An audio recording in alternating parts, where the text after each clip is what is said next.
Something different from the man we all know as Dave Chappelle. You feel me? One of the funniest comedians ever to me.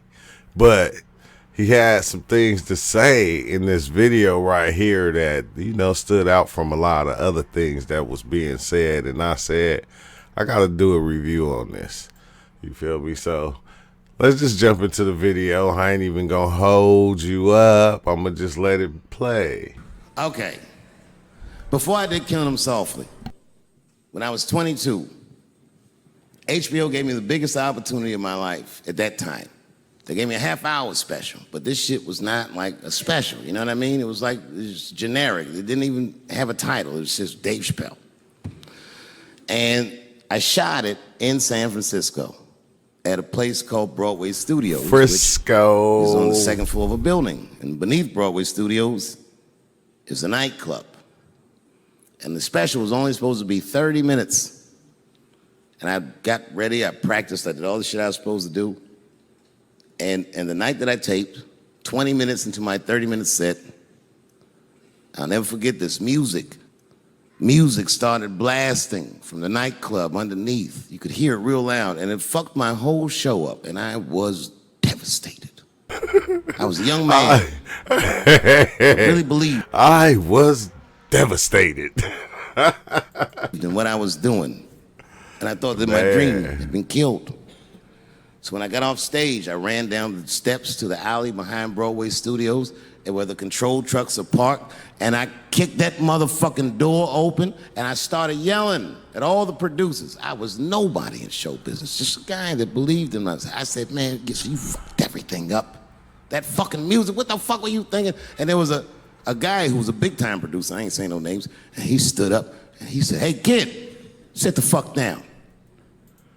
Like, if this is a true story and that producer see him now and how big he made it, or even, after he did the Dave Chappelle show, the Chappelle show, I mean, I wonder how he look at him. He probably like, dang, who would have ever thought? You feel me? He knew where he was going. That kid knew where he was going. He said, we didn't ruin anything.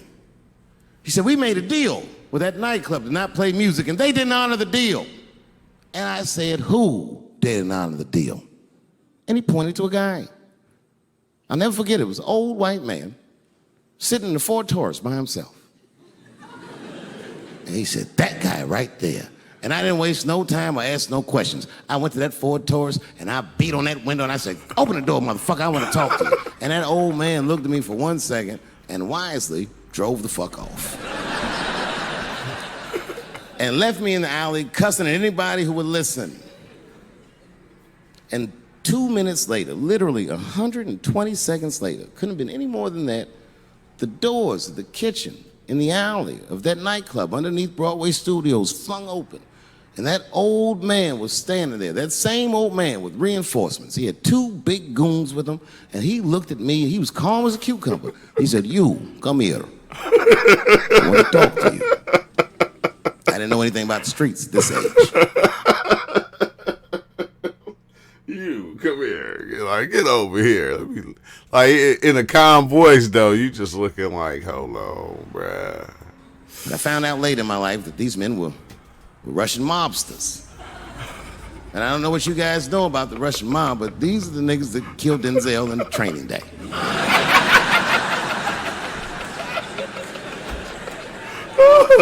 And all the producers knew what I was up against. They said, Dave, do not go in there. And I said, fuck y'all. And I walked right into that kitchen, and they closed the doors behind me, and it got dark as fuck in there. And I knew, I'm not dumb, I knew I was in a bad situation. But you have to understand, oh my God, man. Like, oh, you can't make this stuff up, but maybe you can. I don't know. That's just funny. Believed in what I was doing, and I didn't give a fuck. Just kept cussing at these motherfuckers, telling them how they ruined my life. And that old man couldn't believe that I was talking all this shit. And as soon as I took a breath, he stopped me gently. He said, hey, kid, listen. Your friends lied to you. He said, we made a deal, but your friends never paid me. And when he said that, I realized I was locked in the kitchen.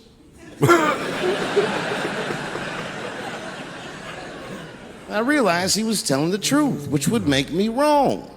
And the very moment that I realized I was wrong, for the first time, I was afraid.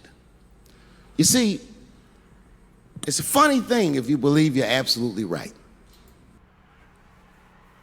I'm just saying, it is.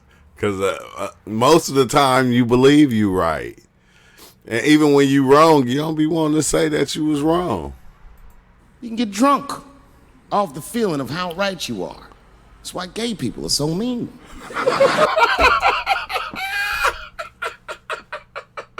I didn't see that one coming.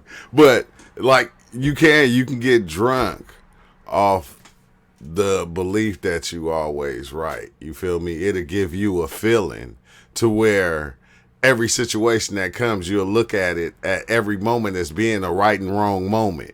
And you'll try to make it the right moment. And it's like sometimes when you think about it, that's what we try to do. Like when we try to make every moment a good moment. You feel me? It's like the same thing, bro. That's crazy.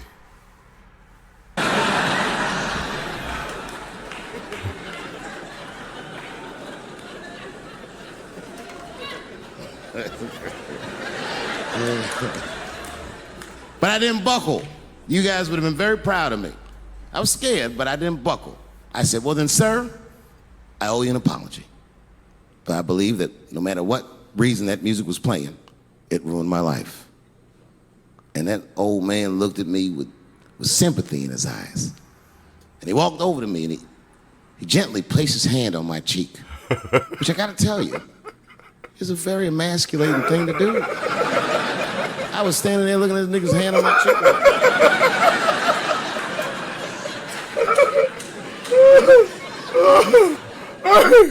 I in the comments tell the truth, man. What, like, if that happened to you, like, what would you have done? Would you just accepted the hand on the cheek, or would you have been like, "Hey, man, check it, wait, hold on"? And he said, "You are a real man." And he tapped me on my cheek, real soft. What would you do? Just like that. The doors opened back up.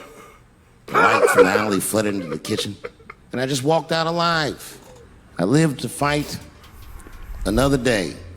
And in that moment, I learned one of the most valuable lessons of my life, and I have to share it with you. And that lesson is this. In your life, in any given moment, the strongest dream in that moment wins that moment. I am a very powerful dreamer. Yeah. You hear that? Me too. I'm a powerful dreamer. You feel me? Making your dreams come true. I'm not lying. That moment. Working. I dreamed tonight, this very night, as a 14-year-old boy, and I am living it as a 50-year-old man. That's amazing though. Cause yeah, that's amazing. That's all I can say about My dreams are very strong. Strong. Today, I walked all around Washington. I used to be poor in this city, and all day people just said, hey, Dave, like they knew me personally, and I felt like I knew them. And I say to myself, my God, Dave, what a powerful dream. But then sometimes, man, sometimes I feel regular. Just feel like myself. Maybe I'll smoke some weed and be in some nightclub and feel shy. But I'll look across the nightclub and I'll see some guy that no one's ever heard of. But this nigga worked all week and got bottle service. And then bitches bring him Moet with sparklers. I picture in my mind he's Persian. He's doing some kind of weird Persian dance. And he got 6 bitches at his table because he got so much liquor and they all call him saying, go see him, go see him.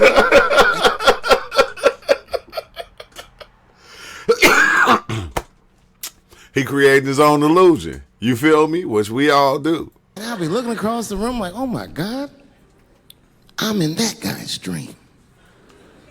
I can hear him telling his friends, hey, how was the club last night? Man, that shit was fantastic. I had bottle service. I seen Dave Chappelle across the club looking at me like, ooh, who is that?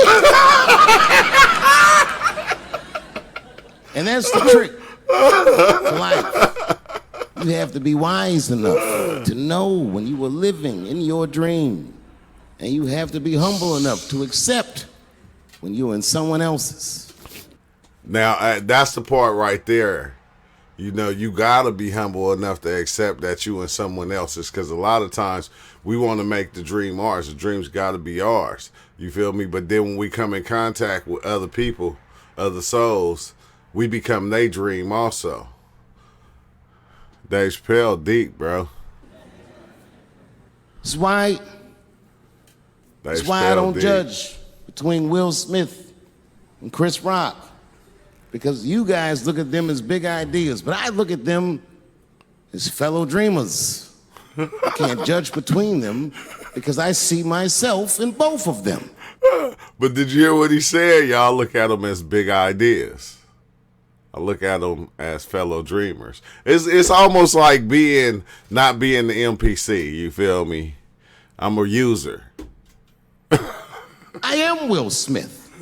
I am the man that cannot take it anymore and will slap the shit out of the next person that says a crossword to me or somebody that I love. And that's the thing that people don't understand, bro. Is like everybody is one. Everybody is one playing the role as this. But then when you see it like this, you can see both sides. You can see yourself in that person that's doing this or the person that's doing that. And I am Chris Rock. At the I am same the man time, that can get slapped in front of the whole world and keep my composure so I don't fuck anything up. Man, That like I will is what men do. Men make boundaries. Men enforce boundaries. Yeah. And men test boundaries. All the time. No man tests more boundaries than a trans man.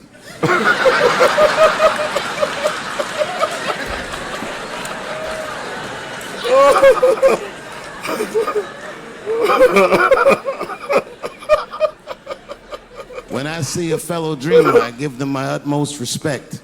Even if I don't understand what their dream is. I know a dreamer when I see one. And I've met many powerful dreamers in my life. None more powerful. Man, I hope y'all catch man this. Who calls himself LIL NAS X. I met this nigga at a party. I had no idea who he was. But the minute he walked in that party, I knew I was in his dream. Everybody in the party was another dreamer. Everyone was famous, but when that nigga walked in, he was dressed like C-3PO. He was shining. And everyone was turn my microphone down. I didn't know who he was. And for some reason, out of all them dreamers, he walked right up to me. And he said, I tried to get you in my video. I didn't know what the fuck he was talking about. I said, what? I said, what? What video? And he just looked at me like, you know what video, and walked away. And I watched him walk away. I said, man, this nigga's having a very powerful dream.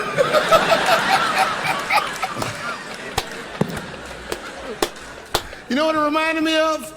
It reminded me of when we was in grade school. Remember in grade school, the teacher would ask everybody what they want to be? Timmy, what do you want to be? Hey, now when you, hey.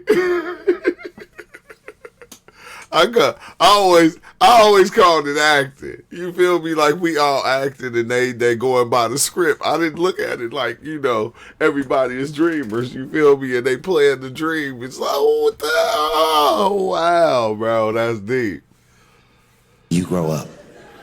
And Timmy acted like he had an idea. He'd stand up, he'd say, I want to be a fireman. And the teacher would say, Timmy, that is a beautiful dream. But Timmy didn't mean it. Timmy said he wanted to be a fireman because deep down, Timmy's attracted to fire.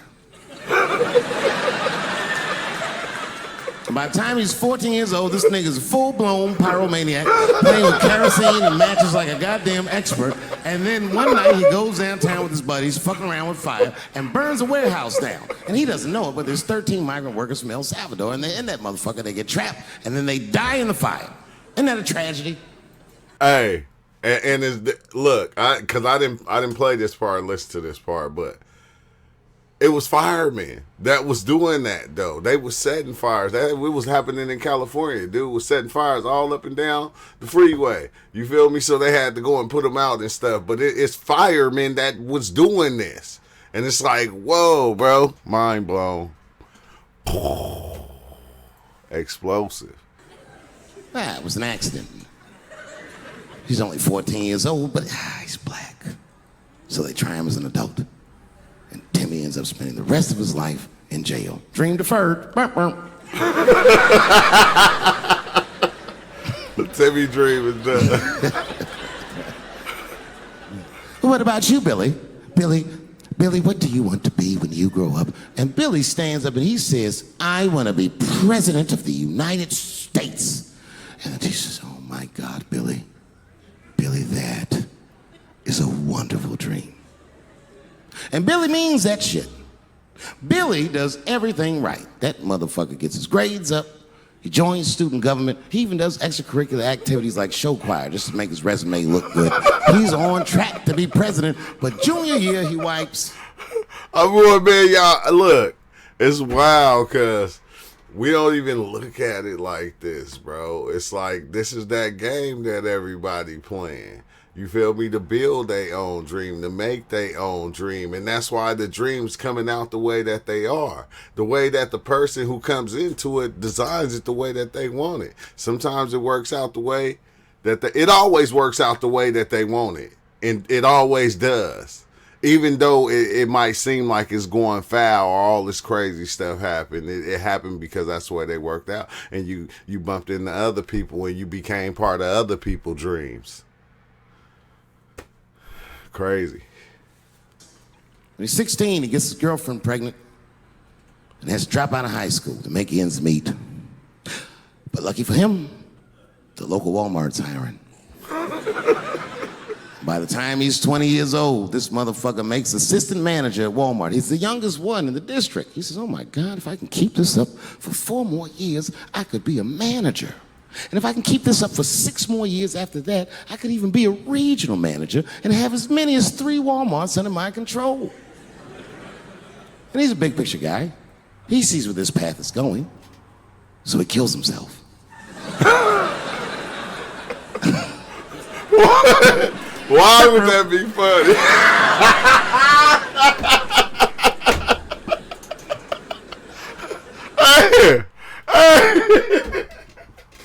I ain't saying, but then that's how fast the shit be over, though.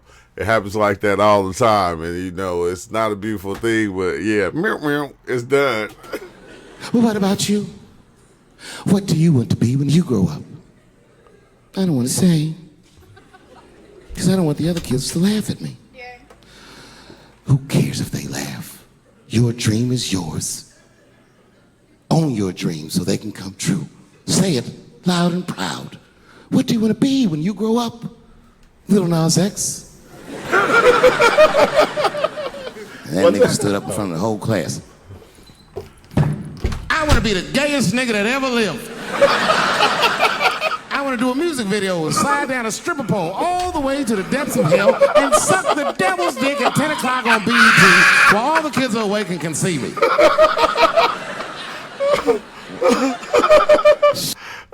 Hey, look, that's what I'm talking about, bro.